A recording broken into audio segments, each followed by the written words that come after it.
everyone. Welcome to the Behind the Lens podcast. I'm Oscar. And I'm Alex. Welcome to episode number 8. We've done a few of these now, right? But they're kind of spread out, but that's okay. So now we're back at it again, and we're talking about gear. The past, present, and future of what we used to use, what we're using currently, and what we want to see or what we want to get into the future. So let's get started. So first, I want to talk about also a new lens. So on the previous episode of the podcast, I was talking about a newer lens that came out recently from Canon, which was the 24-105 f2.8. As you all might know, I own the 24-105 f4. So does Alex. You can see it right there in front of us. That's the RF version. And the one that I'm filming on right now is the f4 version from... Actually, sorry, they're both f4, I'm sorry. But the EF version. And you using a little adapter. Correct, because I also have the R6, which we'll get into a little bit later. I have the R6, which is, of course, a mirrorless camera, but that lens is designed for a DSLR, which is a different system. So I use an adapter. It works absolutely fabulous. But again, we'll get into that a little bit later. So recently, I actually used this 24-105 f2.8 from Canon. As you all might remember, it's quite a big lens. It's quite big. It's so big, in fact, that Canon even put a foot on the bottom of it. So it's similar in size to what we have here? Correct. It's more similar to a 7200 than it is actually to a 24-105 in terms of overall sizing and shape. Right. But the gist is that it's amazing. Okay? Everyone who used it loved it because I used it recently on a shoot. I rented it for a shoot recently. And it was great. So before we also talk about, because we didn't actually use it last time, so we're just kind of hypothetically speaking about it. All right. It was quite heavy, but that's why Canon put a foot on it. So you can put it on a monopod and stuff like that, which is how I was using it, on a monopod with my R6. So overall, it's heavy, but it's not as heavy as a 7200, which is the good part. Okay. So, but you have to change your approach to the way you work anyway, a little bit, because I don't use monopod, let's say. Correct. See, but I was actually kind of used to a monopod already because I was using that like a few years ago. I stopped before because I was only shooting kind of sometimes at competitions, but because I was shooting the entire competition, like multiple days straight for like almost the whole day, you kind of need to shoot a monopod at that point if you're going for such a long period of time. Plus, the competition allowed it because we had multiple shooters, so I didn't really need to be moving around so much. I kind of just sat down in my spot, and I was shooting whatever was in front of me, kind of panning left and right and whatever. And that's also why this lens worked so well, is because we had multiple shooters, I didn't have to reach across the floor so much. Okay, so basically, in the scenario you just described, it works. But when, let's say, I'm the only photographer on the floor, it wouldn't work so much because you have to be moving around. You can't just stuck to one spot. It might not work as well, correct. Okay. If it's a bigger floor, it might not work as well.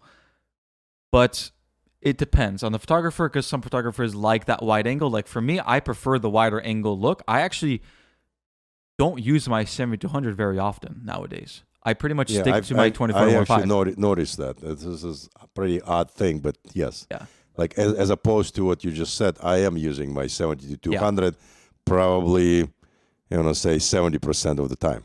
Exactly. That's exactly right.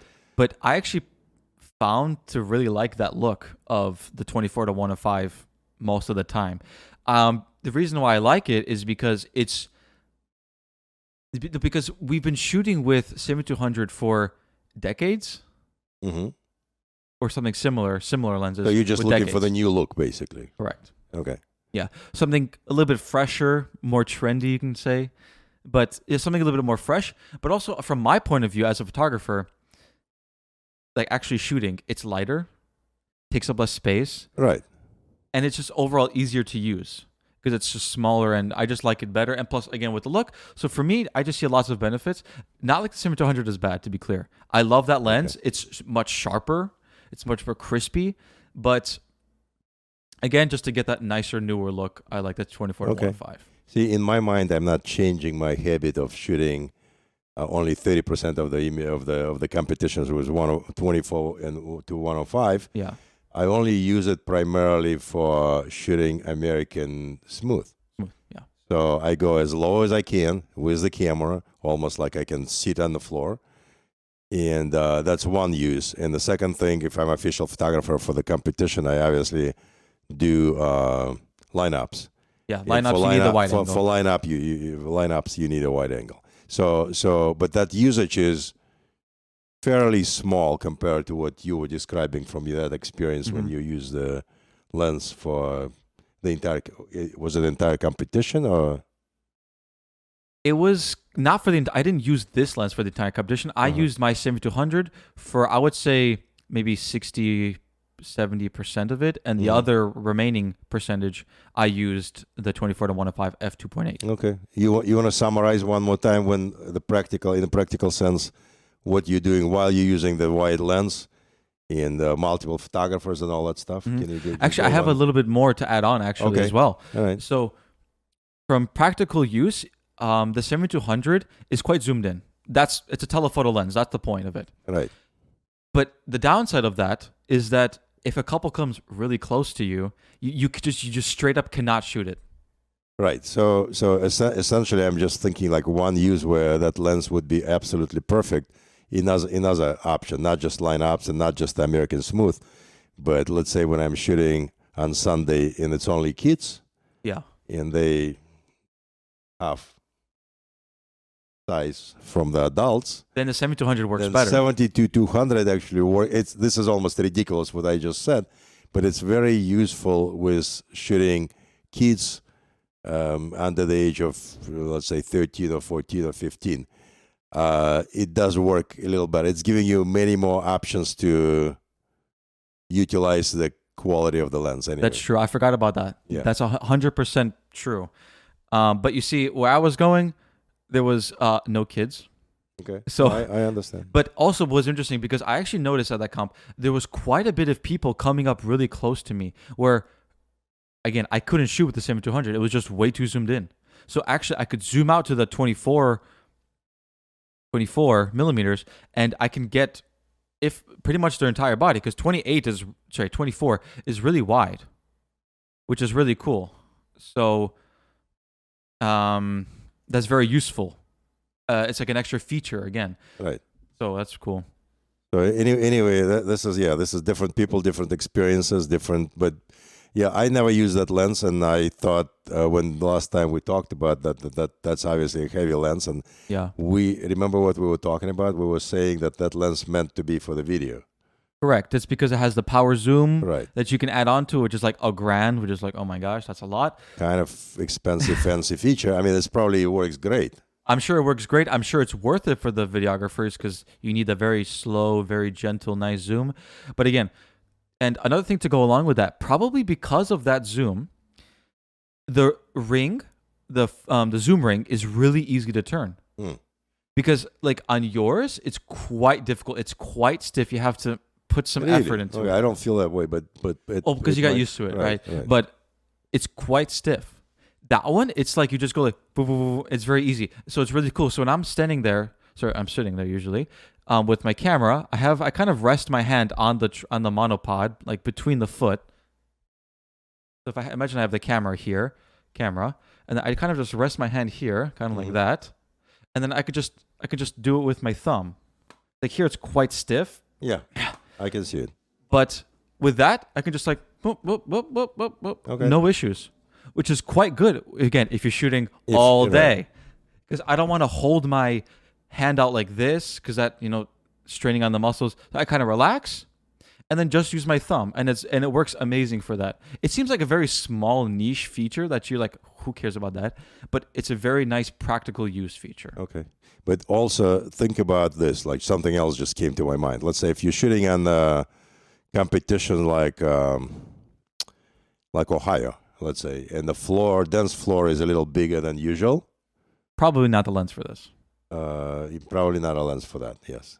Same thing if you're shooting at International in London, at the Albert Hall, the floor is for sure much bigger than the typical competition in the United States.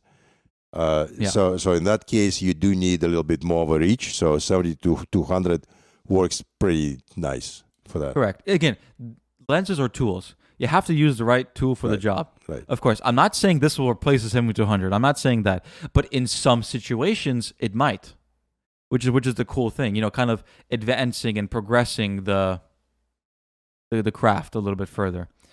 Anyway, so let's move on to the next topic, which is going to be kind of the meat of this episode, which is going to be the past, present, and future of our gear, which is which could be also a great learning tool for you, the audience, because kind of see how we progress and see what we would like to get in the future, either what's already out or what's coming up, or even some hypothetical lens or piece of gear Which doesn't exist. Right. Which we would want to come to fruition. So let's just briefly talk about the bags that we use. So I originally had a super cheap Amazon Basics one from Amazon, super cheap. It's great. I mean, not great, sorry. It's all right. It's not bad for the price, but again, so a cool feature is that, not of this bag, but of more expensive bags, is that the laptop slot, sorry, not the laptop slot, I'm sorry, where the bag opens, it opens from the back on more expensive versions to protect your gear from thieves. Okay. From theft. That makes sense, yeah. But obviously on this cheaper one, it didn't have that. It opens like a regular, which is from the outside. It was a little bit flimsy, not super amount of storage and everything. And what did you pay for that bag, if you remember? It was no more than like $50 or something. Okay. Makes so sense. it was quite reasonably priced. No, for the price, it was okay. But all you need for a camera bag is it needs to have dividers, and it needs to be quite soft on the inside to protect your gear. That's it. It wasn't the most comfortable bag in the world. It was a bit clunky, but the quality was all right. But then I got my next backpack, which is the Low Pro Protactic BP 450 AW Mark II. Wow. That's a hell of a name. No one's going to be remembering that. Okay. Okay. Anyway, the name, so Low Pro is the company, Protactic is like the kind of the umbrella. BP, I'm not sure. 450, because there's two versions of this backpack. There's the 350 and the 450, which, as the name implies, 350 was a bit smaller, and the 450 was the bigger one. The 450, it's a big bag. Like, it's a big backpack. And AW stands for all weather, because actually in the bottom of that bag, there's a little cover, like a plastic cover, which you can wrap around in case it rains. Right. So kind of like a raincoat. For the whole entire bag, yeah. For your bag. If you're thinking you're going to be walking in the rain in London for 40 minutes, maybe that's not a bad idea to have. But in the normal circumstances, I don't think I'm carrying the camera bag anymore. Usually not. But usually not, yeah. It's more for extreme weather, because a light rain, of course, the bag will be just fine. It's a very high quality bag. Anyway, I love it. It's a bit big, but in my opinion, it's worth it, because this kind of a bag is really high quality. You buy it once, and you have it for almost forever. You hope you're gonna have it forever, but I've been around a little longer, so it never does. But anyway, that's quite a while though. I'm not saying forever, right, but like how long in your experience does like a good quality bag last? If I rewind back like 4 or 5 years or 3 years, I used the Manfrotto bag, which I think I paid like $250 or $260. That's quite a bit. Quite a big, so it was expensive, sort of expensive, and I used it for a good 5, 6, maybe even 10 years. Believe it or not. After 10 years, it's getting a little flimsy. So now I use it for just as a day pack, like for basically just the random trips. It's not any longer a camera bag, but I love it. It's very compact and it still works pretty good. It's very slim, so it's actually very convenient to hike with that bag. But like I said, it's not a camera bag anymore. In my present bag is actually, I don't even remember the brand. I bought the bag after multiple comparison, and I ordered like 3 bags from Amazon. And out of 3 bags, I kept one, which Oh, is wow. which is, believe it or not, I think it's like $65 bag. I don't remember the brand, so it's not a brand, but I liked it. It works very, very nice. It's very compact, and it's suitable specifically for, I think, the new mirrorless RF photographers. So it's much smaller, but it does the job. It's Yeah. handling. You can put the camera, you can put extra lens, and you can put another, let's say, 50 millimeter lens with adapter as well. Yeah. So, and basically all your rest of the stuff, so it's, how long it's going to last, I don't know. I have it for probably a year and a half or 2 years. Yeah. Especially because the amount of use that my bag gets is really low. Mm-hmm. Because I actually moved on to a different bag, which I'll go over here in 1 second. Because this bag is just too big and cumbersome to actually use on a daily basis. Because in my opinion, for me, it's a bit big. Okay. It's actually too big. It's too big. It's just so big on my back. I just don't need that much space. All I need really, what do I need? My camera with one lens on it already, and my 7200, and a battery bag. And a couple chargers. One charger I bring. One charger. Okay. Which charges two batteries at the same time. Okay. So it's a double. Okay. That It's sounds a good. dual charger. Which that's not much. Anyway, this bag, the low pro bag, 450 AW2, because it was a Mark 1. This is the 2 version. It's between $200 to $300. I can't find a concise price. I don't remember how much I got it for. Between $200 and $300. Okay. So it's not a cheap bag. But again, in my opinion, it's very high quality, has lots of storage space. See, in the older days, before your time, I guess, as far as being a photographer, Mm-hmm. we were always carrying a second camera in the bag. Why? I can't even tell you why, because in my entire career shooting multiple projects and shooting from the helicopter and shooting all kinds of things, I never had a really camera failed on me, but we always feel in the old days that you need a second body of the camera just in case. I don't think it's camera bag is perfect for that. Yeah, but I don't think it's a mentality of today really anymore. It's definitely a lot less than what it used to be. So these days, let's say last year I went to London for the international, and I carried only one camera. That's all you need. And that's all I needed, really. So didn't even think about, in other words, listen, if once in your life, my approach is that once in your life, something really bad happening, this is one competition of your life is gone. You don't have anything. Yeah. But for the practical thing, listen, it's saving your time. It's much easier to travel light. Correct. And this bag, actually, I do carry 2 bodies in it. Oh, you do? Because when I go on a video shoot, I had a video shoot where I had to carry 2 bodies. Oh, okay. But again, it's not for redundancy. It's because for another angle. So that's a different reason. But I tell you honestly, now I was listening to lots of podcasts about a new Canon R8. R8, It's a much smaller camera. It doesn't obviously compare to neither R5 nor R6, which we're videotaping with, but it has lots of features, and it's very, very fairly small anyway. Yeah. So carrying the camera like that, not just to have a second body, but I would think that you can keep the 24 to 105 on that lens, and you can do lineups, and you don't have to change the lens on the camera too many times. So you're basically keeping one camera, this camera with the 70 to 200, and the smaller body or second camera what you have. Yeah, that's more for like weddings, I feel like, right? Right. I feel like wedding photographers do that because they need to quickly switch very fast between, because everything there is so fast paced, right? You don't have time to switch lenses. So they say. Okay, I've shot. I don't know. I've shot a fair amount of weddings, and what's your experience? I was always laughing at ladies carrying like 2 or 3 different bodies. I think they were just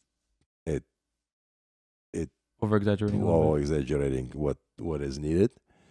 I understand people carrying second body to shoot video. That makes sense. Yeah, because you might want a more video-centric right body for Right. that. But carrying a second camera just to keep, let's say, one camera Telephoto and one telephoto wide. and one is 35 millimeter. Yeah.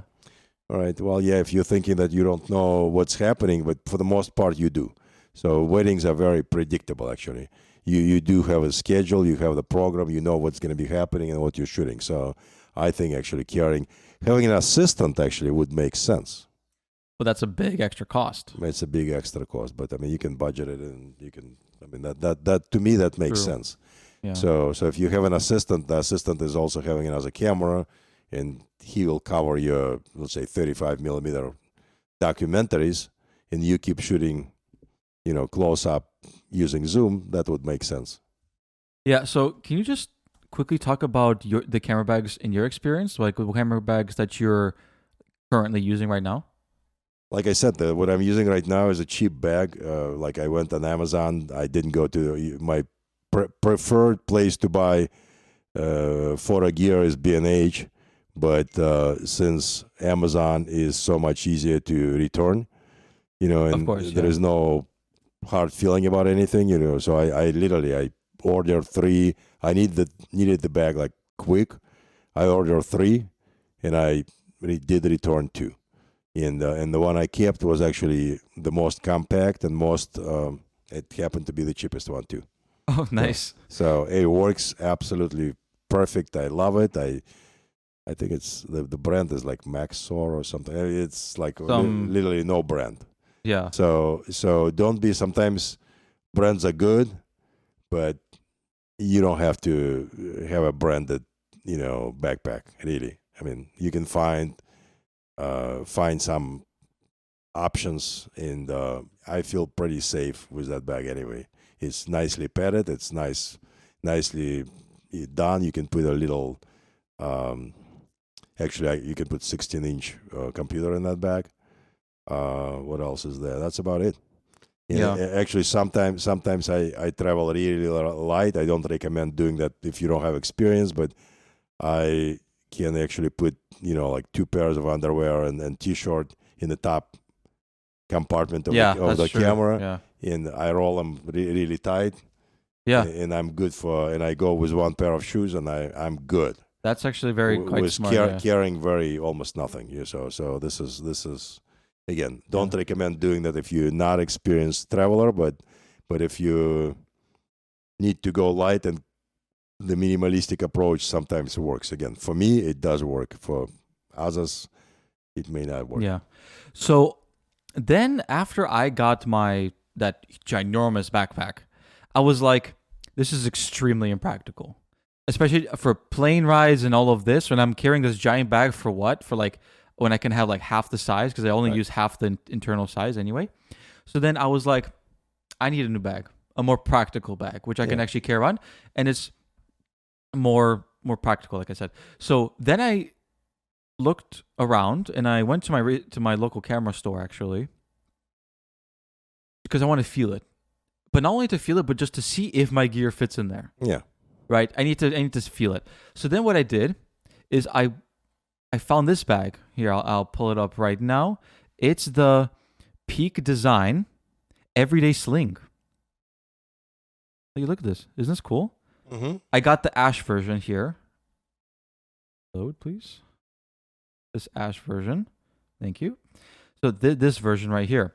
This is an extremely high quality bag because Peak Design makes good stuff. I really like Peak Design. They make high quality bags, and this thing is amazing. The best part about this, the whole reason why I got it, is that it fits my gear absolutely perfectly and nothing else. Mm-hmm. Has, like, when I'm telling you, I put my 70-100, I put this lens with this body, I put it in there, and it zips up perfectly. Has no extra space. So you're putting the one camera with the lens and one more lens. Correct. And then because it has like 3 slots, kind of a thing. What do you do about the batteries of the charger? I was just about to get into that. So look, so it has about 3 slots. Gosh, these switching. So it has like 1, 2, 3. So there's one in the middle here, there's one on the side, and one on the other side. So there's 2 dividers.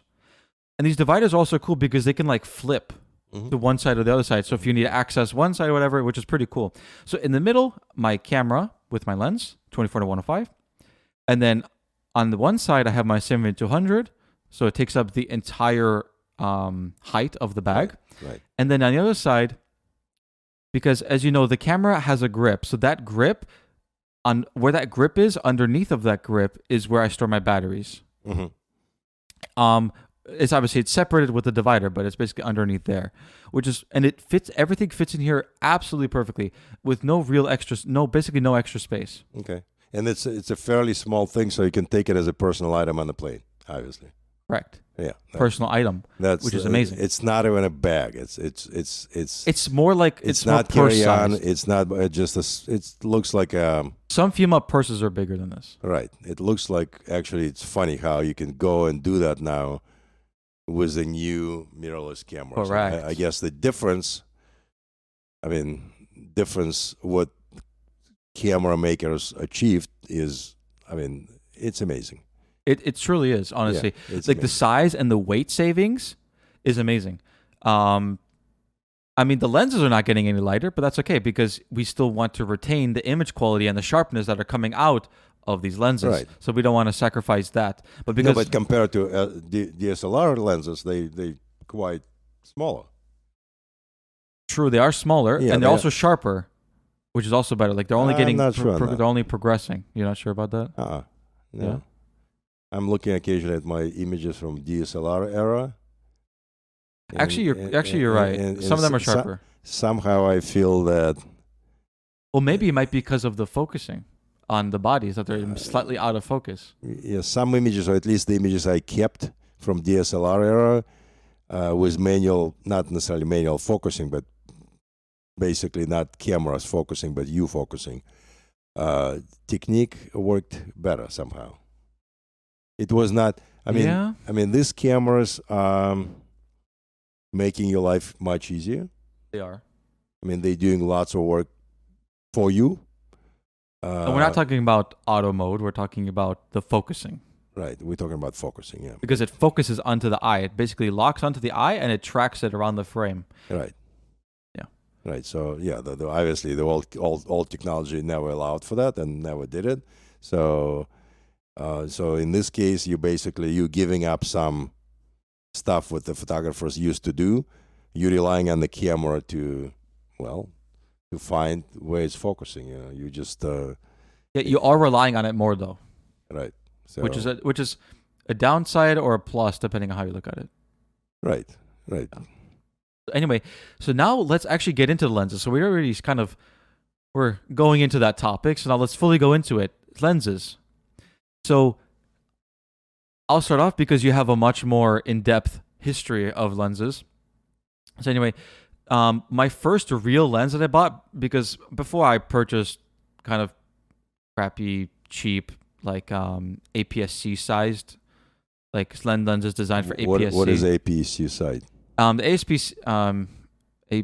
APS-C. My gosh, SC, yes. Yeah, that's a. What acronym. is that for someone who doesn't know? Basically, APS-C is the size of the sensor. So if you don't know, the sensor is the actual thing inside of the camera that actually captures the light from the outside and converts it into the image that you see wherever. So it's in your phone. It's in everything that has a camera. That's what the camera means, is that it has an image sensor, right? Which has pixels on it and whatever. But so basically, the biggest difference between a professional camera and your phone is the size of that sensor. So a phone has an extremely small sensor. Correct. Extremely small. Even the number, you're looking at the number of megapixel, it sounds like a great number, but it's kind of I don't know how to call it. I don't want to use bad names, but so pixel numbers not necessarily means that much. When you're using phone, it's still a phone. Absolutely. It can do great job, but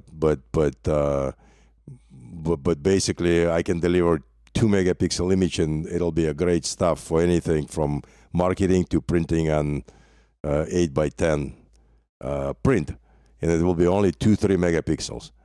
And versus iPhone, good luck. Sometimes you can print, but in many cases, even with newer iPhones and stuff, it's not that easy.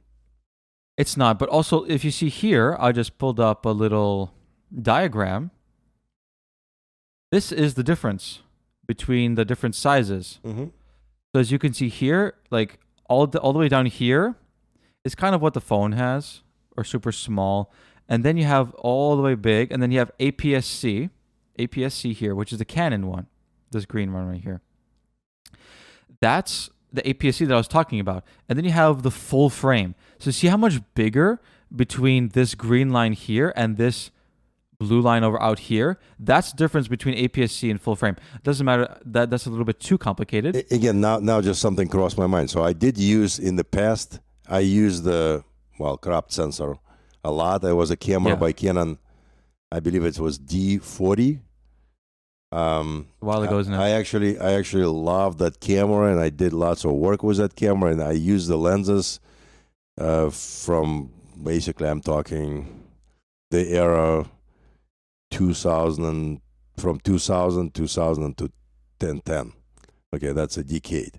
There was a decade when I was using cropped sensor cameras. We always had professional lenses, but for some reason, I was, and I never even thought about, like, it was just fine. Well, because one of the benefit that you could want is that because it's cropped, similar to how you crop in like your phone after the fact, what it does, it actually zooms in your image. Right. Depending on a crop factor. So it's different for Canon and for Nikon. I'm not sure exactly how much it is right now off the top of my head, but it's like 1.6 times something like that. Right. It varies from one manufacturer to another. Yeah. Sometimes it's 1.5, 1.6, 1.7 from, let's say, But Nikon, in that range. Nikon to Canon to Olympus. There is a variations, a little bit of a difference on that number. But for all it is, anyway, like I said, I use that camera a lot, and I used it actually professionally for many years. I've done lots of aerial photography from the helicopters, and I thought it did miracles. Anyway. Yeah, absolutely. Okay, so move on.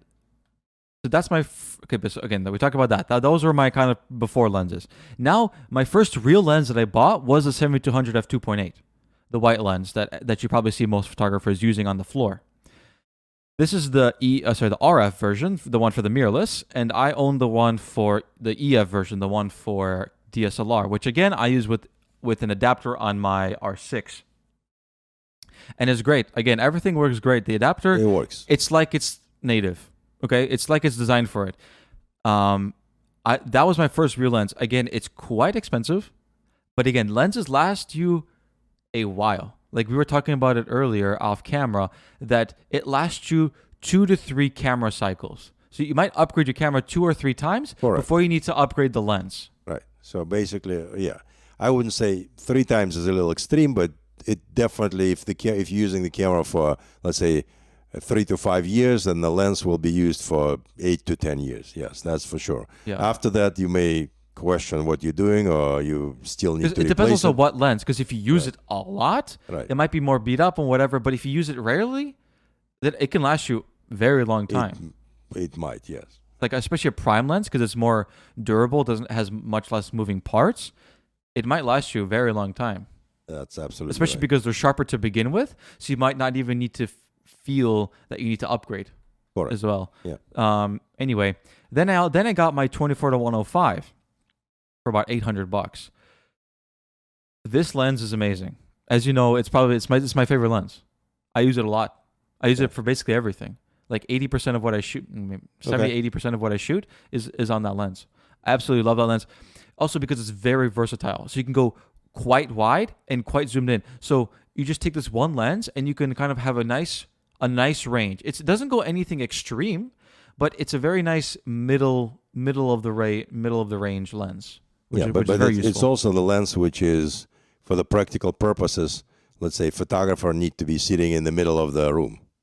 So you can't not be. You're not zooming in with that. Right, not zooming in too much.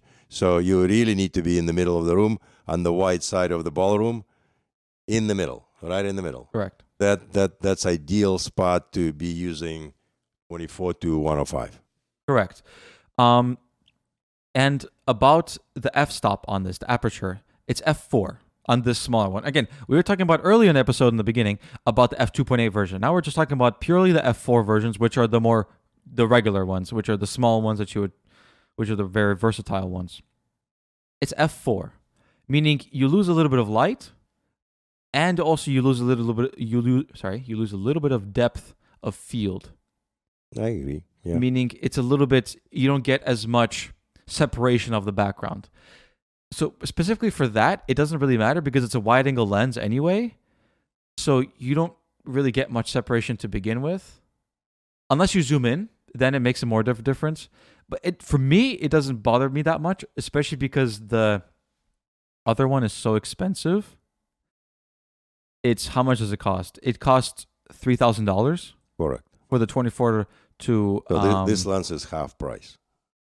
Basically, actually, yes. It's actually more than half price. Well, a little bit less, but also the biggest, believe it or not, it's not a technical features or anything, but for me, let's say, okay, I'm shooting 3-day competition, and let's say I feel like I'm getting a little tired toward the end of the day. Yeah. Or if I know that toward the very end of the day on Friday and Saturday for the show time, I need to be feel like solid and still have energy. Prior to that, I will use this lens because it's so much easier. It's so much lighter. And it's so much actually easier to work with. I feel that the 70-200, it's more work. It's more work. Effort. It's more work. Can we explain that better? Why is that? I'm not sure I can. But the funny part that basically in this lens, if you want anything from wide angle and you got the full figure of the, like American smooth dancers doing the entire thing, it's all in your camera. With 70-200, you're just missing a shot. So when you're missing a shot on this one, like you can't reach to something far. Okay, well you can't. Okay, so you're not doing that. So. Everything is a trade-off. Basically, you can't have your cake and eat it too. Exactly. You can't. So, but what's funny is that the price of the 24 to 105 f2.8 is more comparable to the 7200 than it is to the 24 to 105 f4. What's funny? So we talked about I just said it's $3,000. $3,000. It is a $3,000, which is expensive. But what's funny? This lens, I'm not. It's $2,500. Yeah. The 24 to 105 is $500 more expensive than the 7200. It's more of a specialty lens. True, that is really true. So if you're doing extremely like fancy videography, you'll buy that lens. Okay, you definitely will buy that lens. That makes sense because you're not shooting. We're talking dance, but if you're not talking dance, if you're shooting, let's say, commercials for the car commercials. Yeah, then a couple extra grand doesn't make a huge difference. It doesn't make that much of a difference, but as far as the quality of your video, yes, there is a difference. Absolutely. There is a difference on focusing. There is a difference on how fast and how accurate the focusing system works. And I'm not talking about the camera. I'm talking about the lens. Yeah, like on these high budget, like what you're saying, car commercials or any commercial, just commercials in general that have a high budget, or any shoot that has a high budget. This few hundreds of dollars don't really matter because the end result needs to be good, needs to be crispy. It cannot have mistakes. And also, not only the end result, but also the workflow. When you're actually creating the commercial, you can't have the camera be, a tool that is, lagging behind. Right. It has to be. So in all those cases what Oscar just described, I mean, you basically investing your money. You're buying the best you can buy, or best you can afford. And that does make sense. Okay, that's why that exists. Right. Before this conversation, Oscar was asking me about does it worth to pay $3,900 for the R5 and instead of the R6? And I think this is, in my mind, this is not even a question of does it worth it or not. As a photographer who care for quality deliverables, I don't want to have any excuses, so I'll buy the best I can. And that's true. And that's how I approach this issue, I guess. That's 100%. I agree with that. And if you're working with a budget that allows that, absolutely go for Right, the right. go for the better. But Why not? again, nothing wrong with. I mean, you don't have to have R5 like we mentioned. R8, which is 1200. How much is R8? The R8 is right now it's 1200, but before it was the original price was 15. Okay, so and we use that camera. One of our friends has the camera, and he's not a professional photographer, but yet, I mean, It's a great camera because it's still full frame. right. I've seen what he delivered, and that he's delivering great stuff. You know, The mirrorless cameras are only getting better and better now, and they're only getting cheaper and cheaper. right. So technically, not technically. So to be clear, DSLR cameras, no manufacturers are developing those cameras anymore. Okay, so they become like 35 millimeters. It's a specialty camera now. So are they going to be around? Yes, I'm sure the, can I say purist photographer. It's like when digital came out. Right. What film is? It's basically Right. kind of the same thing, just moving up now. So instead of the old stuff being film, I don't think it's that DSLR. big of a not yet, but it will soon. switch, but I think the 35 millimeter to digital was much bigger move. But Of course, yes. but it's still quite a it's big still change, quite a though. big change. Basically, now I'm questioning altogether why the hell for many years we had mirror reflecting the light in the cameras. I mean, when you could have just get just rid of it cut out the middleman, just go straight to the sensor. Long time ago. But again, the sensors were different. The way the cameras were made was completely different. So Absolutely. now the technology allowing us for everything to happen anyway. So the mirror, which we always thought is absolutely need to flip every time you click, well, It was loud and clunky, right, it doesn't, and also it can fail. right. There's a shutter count. So then what I got next was the 16 to 35 f4 lens. Okay. They also make a 2.8, completely unnecessary because what I got it for was real estate. So I got into real estate recently, which is quite cool. I like it a lot. But that's why I had to buy it. I actually bought this lens secondhand. I found a seller which was selling it mint, brand new for $500 when this lens was $1,300 new. Okay. So I got basically a brand new lens just without the box for $500. Amazing deal. But anyway, 1635 because for real estate you need a very wide lens. So I didn't own a super wide lens like that, and you absolutely need to have it. You have to. There's no questions about that. You absolutely need it. So that's why I bought it, because I wanted to get into that new niche of photography, and I absolutely love it. And again, it's an f4 because they make an f2.8, but I don't need it because I stopped down. For real estate, you need to stop down anyway, because for real estate, you need to have a lot in focus, because you don't want like only part of the image to be in focus and some of it, you don't want, like, for instance, you don't want the countertop to be in focus and then there's something in front of you to be out of focus, and then the fridge behind the countertop to be out of focus as well. You need everything to be in focus. So that's why I step it down to 7.1, f7.1. That's basically as far as I would go. I mean, even some formulas saying that, yeah, you can You don't really need to go go far as after 7. There's nothing really camera can do. You don't need to go much further than that, because it's pretty. Yeah. F7. I mean, technically speaking, you can do the 22, let's say, on the average lens, but anyway. Yes, but then you basically lost all light at that point. Right. And again, you're shooting indoors. You don't want to lose that much light. Right. But you're shooting on a tripod as well, so you can just So you push compensate. Well, yeah. In other words, compensate. when you're shooting indoors, real estate, yeah, you're losing the light, but also it's a static subject. It's a static subject. So you're basically putting it on a tripod. You can do exposures, anything you want. Yeah, it's going on a tripod because I need to shoot 3 exposures, 2 stops apart. You don't need to know what that means. It doesn't matter. Meaning it's a dark image, middle image, and a bright image. And then when you edit the pictures, you just stitch them together to make sure that it has very dynamic range, because your eyes see dynamic range very well. Like, it has extreme dynamic range, your eyes. Because when you look, the highlights, meaning the bright part of what you're looking at, is very clear and crisp. And also the dark part is also clear and crisp. But when you look through a camera, you might have experienced this on your phone or whatever, when you're shooting something, that you have to choose one. Either you expose for the bright image the bright part of the image or the dark part. You can't have both. Just doesn't work like that. But again, your eyes work like that. So that's why for real estate, we stitch together. It's usually 3, but some people do even 5 exposures. In my opinion, it's a bit much.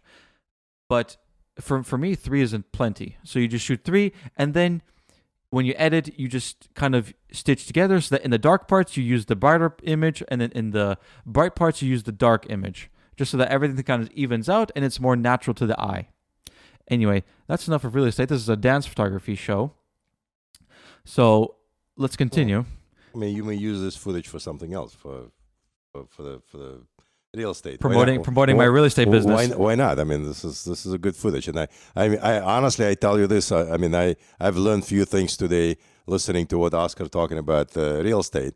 All the different niches of photography. Well, there is a big difference. Okay, huge difference. So I used to shoot from the helicopter. Architectural project of future development sites and stuff, and that's completely different from what the photographers are doing today in that area. And listening to what the photographers doing today, like real estate photography, it's a completely different stuff. And the gears are a little bit different too, So anyway, yeah, go ahead, go back to dance, I guess. Like what you're just saying, just to bounce off of you, there's okay, when people think photography, people think, oh, just shooting, like clicking the shutter and that's it. But no, there's so much to it. Especially, it's not even about that there's so much to it. It is so much difference in between the different niches, as you're saying. So right. Dance photography, you have to have quick reaction time, the specific lenses, specific techniques that there is. But for real estate, it's a completely different thing. You're shooting on a tripod. It's extremely slow compared to sports. Correct. And about these multiple exposures, you shoot completely differently. Right. And then you have to edit them completely differently. It's completely different. The only similarity is I'm using a camera. Right. That's the only similarity. You're using camera, but you're using completely different settings, and you're using completely different lenses. So, and completely different techniques. Like you said, the camera, the lens you mentioned, what is it, 17 to 1635. 16 to 35. I used to hate that lens. I had this lens for my DSLR when I was working for the corporation, and then we were doing lots of helicopter photography, and I could never get that lens to work. Honestly, I wonder why. It never worked for what I was doing. I can't explain. I have no logical explanation. Even I'm thinking I'm a logical guy, but it just never worked. And the only difference is that when one of my last photographers who actually was part of the team, he made that was his favorite lens, and he made it to work. But until he came aboard, I could make it to work. So I would rather use something much more simple, not as fancy and expensive. That lens was back in the days $2,500. Oh yeah, for sure. That was expensive lens. Yeah, you're like I could see why you don't like the lens. Also, what I remember back in the days that I was thinking I had a budget and I thought I wasted the money on that lens. That was my thinking back in the days. That was 16 to 35 DSLR lens from Canon. Of course, this lens, you don't shoot people with it. You shoot landscape, you shoot real estate, something big, or something that you need to look big, right? Because you want the houses in real estate, you want them to look like it has a lot of internal space for them to sell better, obviously. Right.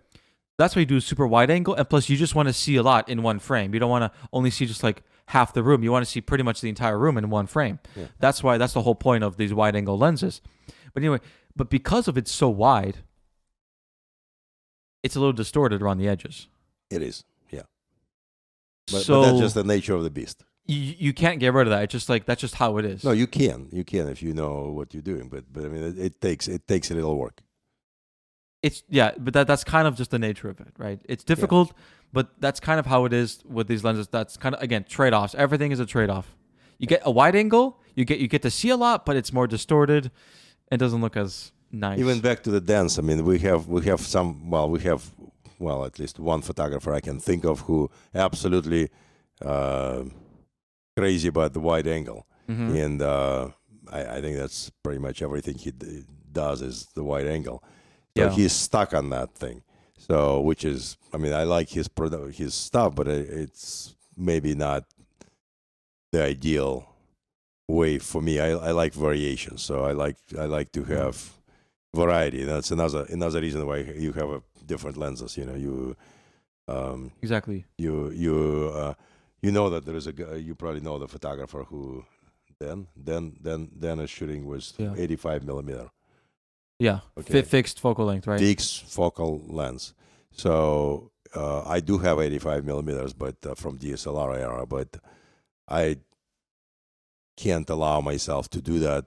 Basically, I know ahead of time I'm only going to have a very few images to work with. So it's becoming a very specialty lens.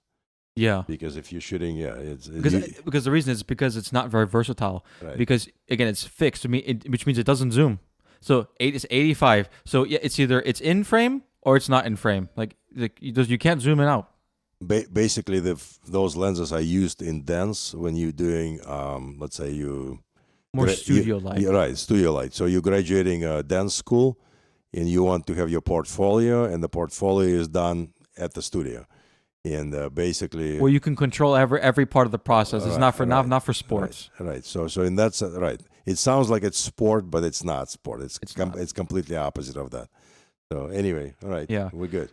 So then we need to start wrapping up here. But anyway, I just want to briefly talk about future. So what do I feel like would be cool for the future? I'm gonna talk about a hypothetical lens here. Okay. A 24 to like 150 maybe. Or go the opposite way, which wouldn't be really useful for me, but maybe for someone would be useful. Keep 105, but go wider. Go to like 20 or 19 millimeters. Maybe that could be useful for someone. But anyway, for me, it's more useful. 24, I like it. It's perfect. But then go a little bit zoomed in more. And maybe you can also make an f2.8 version, or just keep it at f4 to make it more affordable. Yeah, I'm actually surprised that we don't have lenses like that. That's true. I'm sure every dance photographer like thinking, okay, if it would be only one lens, it's okay. I don't have the reach of 200, but I can have a bit more than the 105. Not 105, but 150. Yeah, like you said. Yeah, that would make sense. Because I was thinking, 24 to 200, they would never make that lens. Right. Because it encroaches on this guy. Right. That's kind it's basically just a better lens of this. Right. This is just ridiculous. But anyway, yeah. Like I said, I'm surprised not to have that lens at, let's say, 4.0. That would be perfect to have, but I don't think there is intention from any manufacturer to create. I don't think it's going to happen. At least not soon. Right. So everyone is thinking you still need two lenses: the wide one and the zoom and the zoom 7200. I think it's engraved in the photography nature of the photographer manufacturers. But who knows? I mean, as you said, as a wish list. Yeah. Do you have any wish lists for lenses? Not for for lenses. Yeah, I have a wish list for my next camera. So this is Canon R5 mirrorless, and I'm really waiting for the Mark II upgrade. Yeah, because it's right now, as of the time of filming, it says it's going to come out in like on the June 17th. July 17th. 17th. Yeah. So it's a 2.5 weeks from now. About But again, as you were saying off camera, they have been very fishy about this release date. They've been kind of and I understand they're trying to do it for the Olympics, but anyway, I'm sure they have lots of things to work out, I guess, with the camera. Definitely. But in any case, I tell you what, this camera is about 4 years old. Am I right? 4 or 5? Probably 4 years old. 4. And that sounds about normal to replace the camera like every 4 or 5 years. Otherwise, just like you're driving a car and you have to replace everything in the car after like 75,000 miles. I mean, the shutter in this lens probably need to be replaced after using it for 5-6 years. Anyway, so you're doing 20,000 clicks every competition. The camera need to be maintained anyway. So Definitely. that's one thing. But also my wish list, why I said not only I just wish for Mark II version of R5, I hope that Canon manufacturers can improve the focusing system. And again, I may sound ridiculous because everyone's thinking that's a miracle camera as far as focusing, especially the wildlife photographers who shooting birds all day long. And the camera is focusing on the eye of the bird and doing an amazing job. And yes, that's all correct.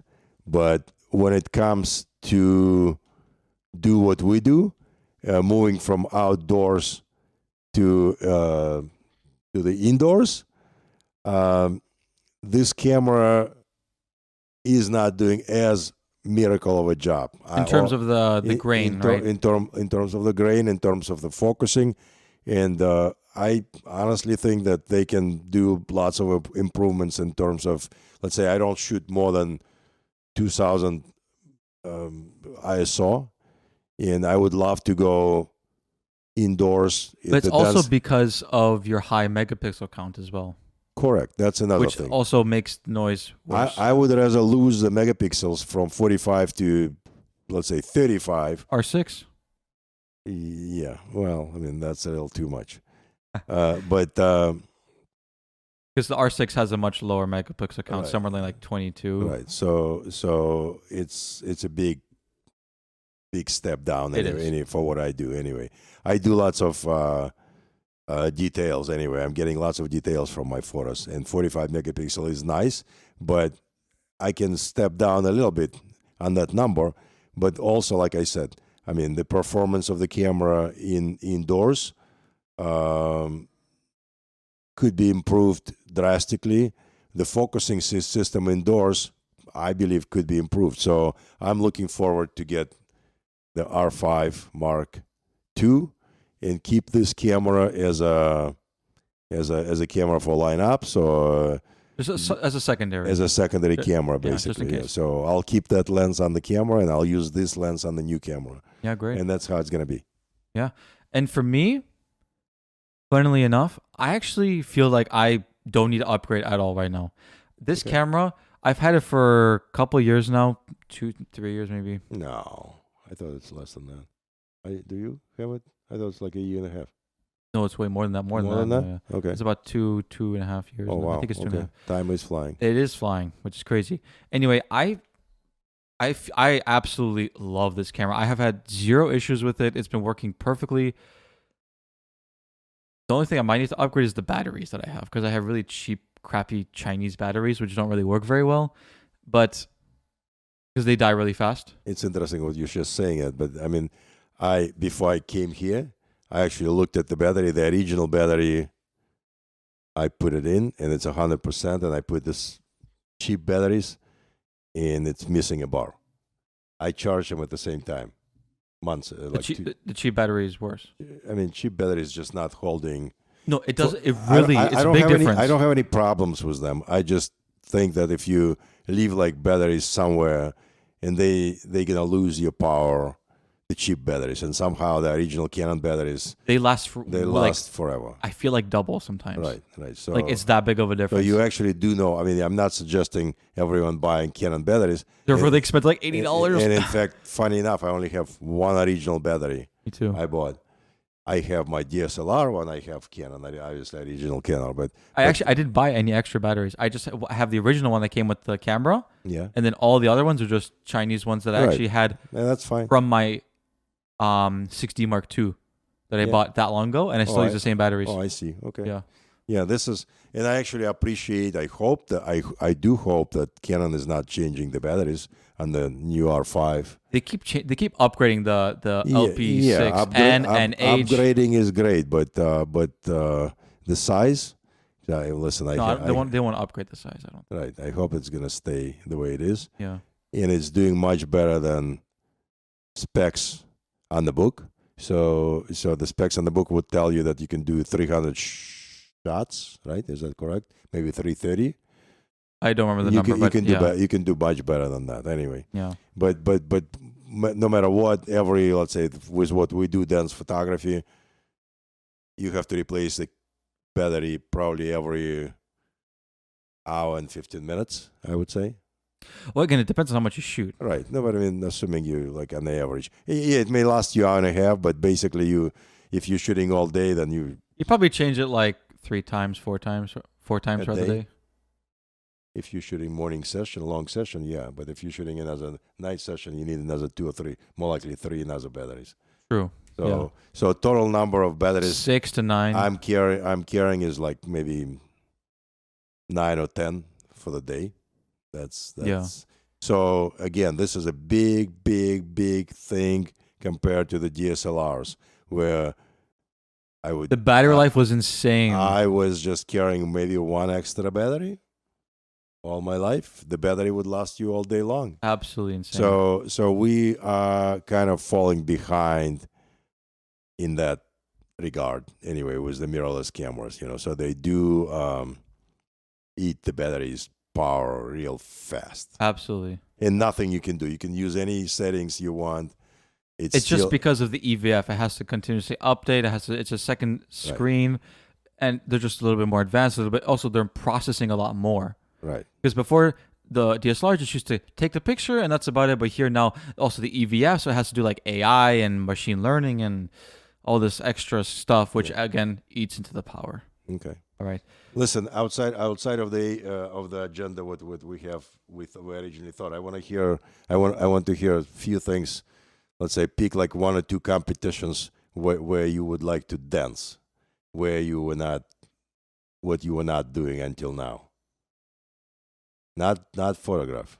Like I can talk photograph, but you also dancing. Like you're asking like I'm asking you where you're gonna be dancing. Like your most exciting coming competition, your future plans. Okay. Yes. That's actually quite exciting because, as you might know or not, I just came back. Well, not just, but I came back recently from England, Blackpool Dance Festival, one of the biggest competitions in the world. Yeah, I think the biggest, I would say. It was an amazing experience, of course, but the coolest thing is that we're actually going back. We're gonna go back twice to Europe, so we're gonna go back again to international, which is again in England, and then we're gonna go again to Europe into the Netherlands for Assen, which is another amazing competition. It's also it's the world, so it's a very big competition as well. Lots of people are going to be there. It's a cool experience. Like all of these comps are amazing experiences, especially because in Europe, such big people. It's a slightly different system, but overall it's the same. It's going to be amazing. I love the experience there. It's again just the sheer size of those competitions just already makes it such a big difference, because the competitions here are much smaller, and you kind of you have a completely different mindset and feeling. I mean, there are big competitions here, but correct. But somehow the rules are pretty strict anyway, so they're not necessarily open for the world. They may say that, but in reality, they're not. Well, if it says open to the world, it is, but not many people come from around the world. Exactly right. So it's in other words, it's very expensive for lots of people to do that. And but I also talked to the bunch of. I mean, okay, can I switch to? So my goal, since I'm not a dancer, I'm a photographer only. Yeah. I would love to be at Assen, Netherlands. Not sure yet if it's going to happen this year or not, but for sure, I was in last year in London for the international. That was an absolutely phenomenal experience. Also because you were there for the best part of it as well. Right, the Royal Albert Hall. I was only there for 1 day. I was supposed to go for all 4 days, but it didn't happen. Anyway, and that's okay. I got the best part, and I would love to go back there and do my best photography. The difference in those competitions to me as a photographer is one major difference is not the size of the floor, not the size of the competition, but the quality of the lighting they have permanently in the venues. It's very good. It's not like here someone just came in and maybe a super professional installing lighting just for this event, and then when the event is done, they demolishing the whole thing and taking it back home. So the venue where I was shooting, the Royal Albert Hall in London, it's a permanent setup lighting. The only other place in United States I can think of is actually Utah. Because Utah, Utah is a state, right? But it's in nationals for right. amateurs. Basically, everyone but pro-am and professionals, all amateurs, that's our nationals. So everyone, it's not open to the world again. So it's only for the U.S. That's a huge comp. Like that's a big competition. Right. It's in BYU. It's in its stadium. So like where basketball takes place. It's actually in Provo, Utah. Yeah, it's literally in the university in BYU, right. in their basketball arena. Stadium, basically. It's arena. Exactly, yeah. It's an arena. So the lighting is very, very comparable to, what they had in the Royal Albert Hall in London. It's all right. It's all right. In Utah, it's all right. I mean, don't take me wrong. Ohio has a beautiful lighting. Okay, but it's not. That's true. It's not very nice. It's not a permanent setup, though. I'm talking about the difference where like you have a stadium lighting that is making the whole difference. So coming there light, and we were talking about our gears and stuff. There is no problem coming to and I hope that Essen is the same way, and I hope that the rest of the competitions, Blackpool is the same way.